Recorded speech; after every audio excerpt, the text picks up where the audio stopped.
สัตว์โลกทุกชีวิตสรรพสัตว์คนทุกคนบนโลกนี้บ่เกี่ยวกับชนชาติศาสนาใดทั้งสิ้นแต่เป็นความรู้สึกที่อยู่ในใจที่อยู่ในความรู้สึกของทุกๆคนเลยต้องการความรักต้องการความเมตตาต้องการความช่วยเหลือและแบ่งปันกันบ่มีผู้ใดสักคนเลยที่ต้องการการทำลายกันบ่มีนี่คือความรู้สึกของทุกชีวิตสรรพสัตว์บ่ว่าคนบ่ว่าสัตว์ต้องการการแบ่งปันต้องการการดูแลพึ่งพาอาศัยซึ่งกันและกันจังว่าตัวเฮาเองก็บ่ต้องการให้ผู้อื่นมารังแกฉะนั้นเฮาก็ต้องบ่ไปรังแกเบียดเบียนทำลายผู้อื่นเพราะความรู้สึกของแต่ละคนเบิดทุกชีวิตในโลกนั่นแหละ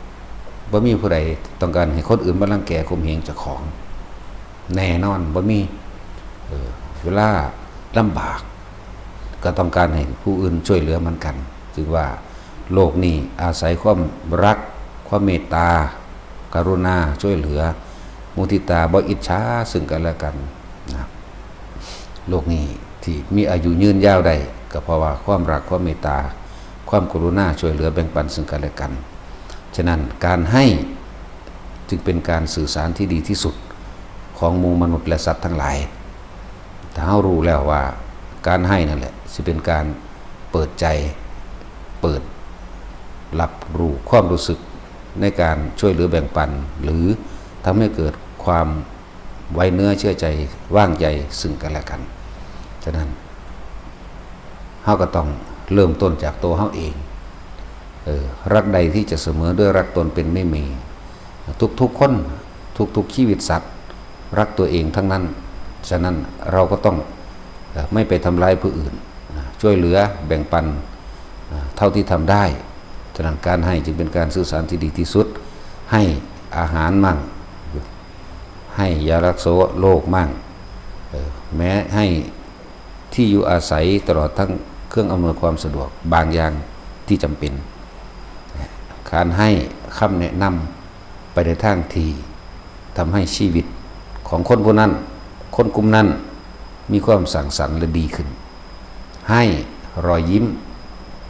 เป็นการผูกมิตรเป็นการเปิดหน้าต่างใจเจ้าของเองรับรู้ความรู้สึกซึ่งกันและกันบ่เกี่ยวกับชนชาติศาสนาใดๆทั้งสิ้นโลกสิอายุยืนคนสิอายุยืนก็คือการไม่ทำร้ายเบียดเบียนซึ่งกันและกันนั่นเองมีเมตตาต่อกันนั่นเองนั่นแหละแต่นี่โลกมันกลับกันเพราะโลกนี้ขาดคุณธรรมและศีลธรรมบ่ได้เกี่ยวกันเลยกับเรื่องศาสนาธรรมะความจริงของทุกชีวิตสัตว์ต้องการความเมตตาต้องการการดูแลรักษาเอาใจใส่ซึ่งกันและกันไม่ต้องการความทำร้ายและเบียดเบียนทุกชีวิตสรรพสัตว์เลยบ่เกี่ยวกับชนชาติศาสนาแม้กระทั่งสัตว์เดรัจฉานก็ต้องการแบบนี้เหมือนกันฉะนั้นเราจึงไม่ทำร้ายเบียดเบียนให้ผู้ใดผู้หนึ่งเสียชีวิตและทรัพย์สินเริ่มต้นจากตัวเราก่อน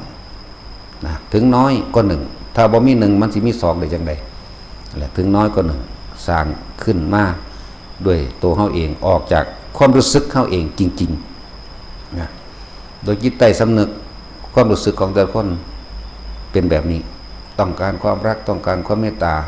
พึ่งพาอาศัยซึ่งกันและกันไม่เบียดเบียนซึ่งกันและกันต้องการแบบนี้ทั้งนั้นเลยต้องเบาเรื่องศาสนานั้นศาสนานี่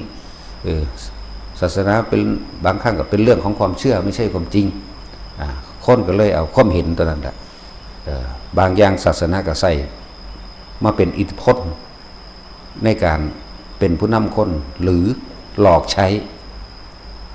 เนี่ยก็คือพุทธศาสนาแบบนี้อันนี้จะว่าพุทธธรรมธรรมะคือความจริงบ่มีการหลอกลวงบ่มีการหลอกใช้แต่ให้ทุกคนฝึกหัดให้ทุกคนพิสูจน์ได้ด้วยใจด้วยความรู้สึกของตัวเองความจริงแล้วเนี่ยความคิดของแต่ละคนบังคับกันบ่ได้บ่มีผู้ใดเอาความคิดไปบังคับความคิดกันได้บ่สามารถที่บังคับให้เชื่อได้ฉะนั้นธรรมะซึ่งเป็นความจริงของทุกชีวิตพุทธะจึงเป็นหนทาง ที่ทุกคนที่เดินเข้าไปพิสูจน์ตัวเองพิสูจน์ได้โดยตัวเองนะการทำความเคารพนอบน้อมหรือยินดีกระทำตามนี่ก็อาศัยความที่ตัวเองเข้าไปพิสูจน์ได้เพราะพุทธศาสนานี่บ่มีการบังคับไผสิวิจัยวิจารณ์แบบใดได้ทั้งนั้นเป็นอิสระเต็มที่ในการคิดเป็นอิสระเต็มที่ในการกระทำตามธรรมะ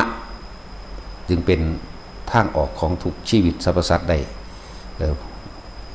ส่วนเรื่องของโลกปัญหาของโลก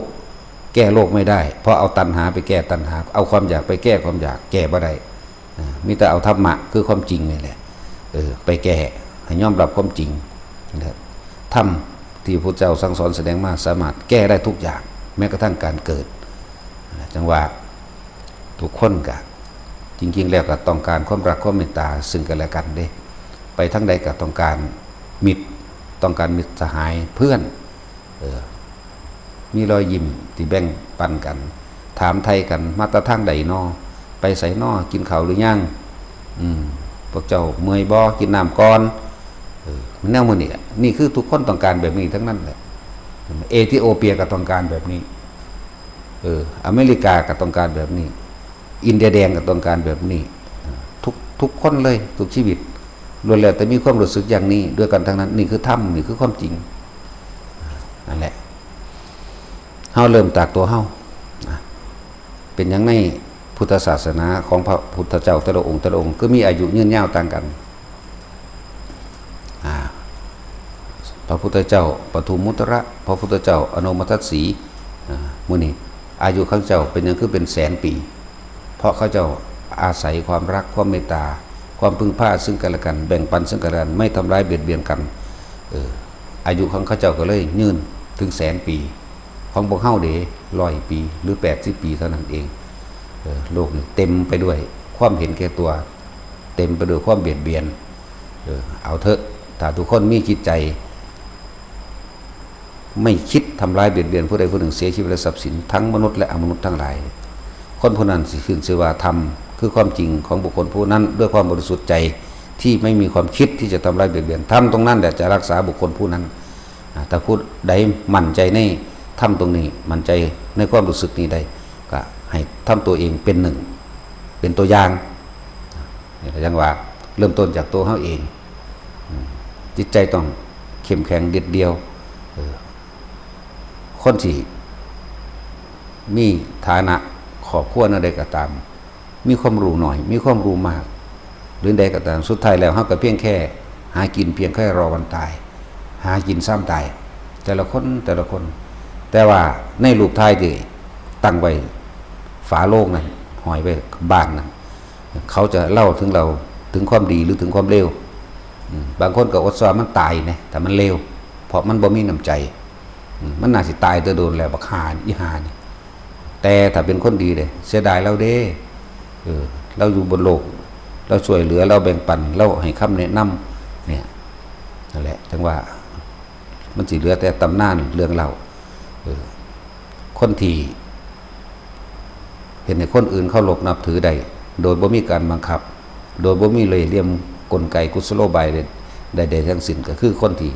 แสดงความรักแสดงความเมตตาช่วยเหลือแบ่งปันให้กับผู้อื่นได้ทั้งมนุษย์และอมนุษย์คนและสัตว์โดยไม่หวังสิ่งใดตอบแทนคนพวกนั้นจะได้ถูกเคารพนับถือยกย่องกล่าวมายาวนานมีพระพุทธเจ้าเป็นต้นนี่พระพุทธเจ้าและคำว่าพุทโธหรือพระพุทธเจ้าที่เฮาว่านะโมตัสสะภะคะวะโตอะระหะโตสัมมาสัมพุทธัสสะคือมีความเคารพนอบน้อมยาวนานมาตลอดณการไหนเป็นอนันตการอนันตสังไขความยาวไกลสื่อของพระพุทธเจ้าทุกพระองค์กล่าวขานมาอยู่ในจิตของทุกๆคนที่สำนึกหรือระลึกหรือเดินตามนั่นแหละพระพุทธเจ้าบ่ได้แบ่งว่าองค์นั้นองค์นี้พระพุทธเจ้าย่อมเสมอด้วยพระพุทธเจ้าพวกเขาเคารพนับถือโดยบ่ได้บังคับบ่ได้ของพวกนี้ต้องความบริสุทธิ์ใจที่เห็นคุณค่าของความจริงที่พระองค์แสดงคุณค่าของตัวเองประสบการณ์ของตัวเองที่พระองค์แสดงแล้วเขาก็ไปเปรียบเอากับสิ่งที่พระองค์แสดง คำบอกพุทธเจ้าเป็นอมตะตลอดอนันตการสังไขยอยู่แล้วนั่นแหละเรียกว่าแม้ความเกิดก็เป็นทุกข์ความแก่เป็นทุกข์ความเจ็บเป็นทุกข์ความเจ็บไข้ได้ป่วยไม่สบายนี่ก็เป็นทุกข์อยากได้สิ่งใดแล้วไม่ได้สิ่งนั้นดั่งใจก็เป็นทุกข์ความตายก็เป็นทุกข์สัตว์ทั้งหลายเกิดเท่าไหร่ตายเท่านั้นเป็นอมตะแน่นอนเพราะทุกสิ่งทุกอย่างล้วนแล้วแต่เป็นอนิจจังหาความจริงยั่งยืนไม่ได้เป็นอนัตตาสุดท้ายแล้วก็แตกกายทำลายขันทุกสุกย่างแตกทำลายทั้งบัดเลยแม้แต่โลกนี้สุดท้ายก็ต้องมีวันแตกดับเหมือนกันโลกก็แตกดับภาษาหยังกับชีวิตเฮาสั่นเฮาเป็นหยังคือบ่นำจิตใต้สำนึกของเฮาเองที่ต้องการความรักความเมตตาจริงๆแล้วทุกคนนะต้องการความรักความเมตตาฉะนั้นต้องแสดงความรักความเมตตาของตนเองด้วยการช่วยเหลือด้วยการแบ่งปันวิธีการที่สี่แสดงอะไรคือการให้เป็นการสื่อสารที่ดีที่สุดของหมู่มนุษย์และสัตว์ทั้งหลายให้รอยยิ้มให้ใบหน้าให้อาหารให้การแนะนำทางให้สิ่งที่อำนวยความสะดวกช่วยเหลือแม้กระทั่งให้กำลังในการช่วยเหลือซึ่งกันและกันเริ่มต้นจากเฮาเองนั่นแหละทุกคนปรารถนาแนวนี้เบิดแล้วบ่มีทางสัตว์เดรัจฉานก็ต้องการแนวนี้สิไปว่าอิหยังกับคนตัวว่าและธรรมตัวนี้จะทำให้เราเป็นผู้อยู่โดยไร้ความกังวลเฮาสิบ่มีกังวลในชีวิตในการใช้ชีวิตอยู่ก็สบายตายก็หายห่วงนี่แหละถึงว่าทุกคนทำตนเองนั่นแหละเป็นหนึ่งก้อนทุกคนทำได้เด่นนะบ่ยากเดี๋ยวสายยิ้มให้กันซื่อนั่นแหละเอาความรู้สึกจริงๆแบบนี้ออกมาแสดงต่อกันซึ่งกันและกันเอาล่ะพอ